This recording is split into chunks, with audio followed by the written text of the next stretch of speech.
Hello everyone, টক ঝাল মিষ্টি আচার কার না ভালো লাগে। তো এই আচার সারা বছর কিভাবে সংরক্ষণ করতে হবে সেটাই বলে দেওয়া হবে। আশা করি ভিডিওটা পুরোটাই দেখবেন।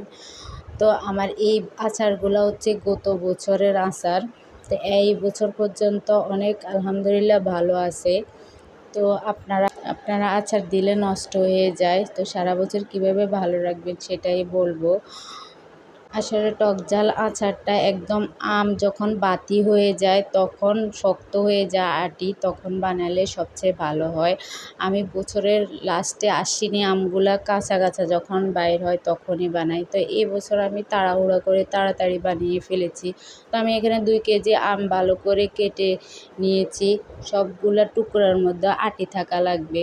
তো একটা হাঁড়ি বসিয়েছি, ওটার ভিতরে সরিষার তেল আর অনেকখানি রসুন দিয়েছি কিউব করা আদা, স্বাদ মতো লবণ দিয়েছি। এটাকে ভালো করে কষিয়ে নেব।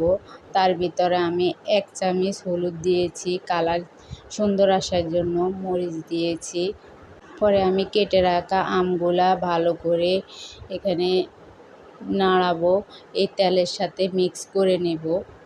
অনেকক্ষণ নাড়াচাড়ার পরে আমের কালারটা যখন চেঞ্জ হয়ে আসবে, তখন আমি এটার ভিতরে চিনি দিয়ে দিব। চিনি দেওয়ার পর আমি অনেকক্ষণ ধরে নাড়াচাড়া করব। তারপর আমি একটা মশলা বানিয়ে নেব, 5 ফোড়ন। এটাকে ভালো করে টেলে আমি এগুলো শিলপাটায় বেটে নেব। আর আচারের স্বাদ তো এটাতেই বলা হয়। এই মশলাটা দিলে আচারের ফ্লেভারটা অন্যরকম লাগে। তো আমি এগুলো বেটে নিয়েছি। তারপর আমি উপর দিয়ে সবগুলা মশলা ছিটিয়ে দেব।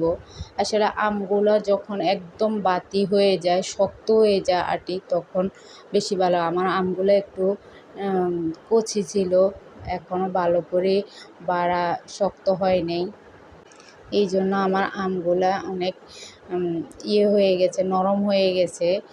তো আমি এখানে সিরকা দিয়ে দিব 2 চামচ। সিরকা তো এমনিই জানেন আচারকে ভালো রাখে, সিরকা তো অবশ্যই দিতে হবে। তারপরে একটা টিপস হচ্ছে, আপনি আচারকে ভালো রাখতে হলে এভাবে আচারকে 1 2 3 দিন ধরে এভাবে জাল দিতে হবে। আজকে 50% করে রাখবেন, কালকে 80%, এর পরের দিন 100% করে। এভাবে বারবার আচারকে যখন কালার চেঞ্জ হয়ে আসবে, তখন পানিও থাকবে না, আচার অনেক দিন ভালো থাকে। তো আমার ভিডিওটা ভালো লাগলে লাইক কমেন্ট করবেন। আসসালামু আলাইকুম।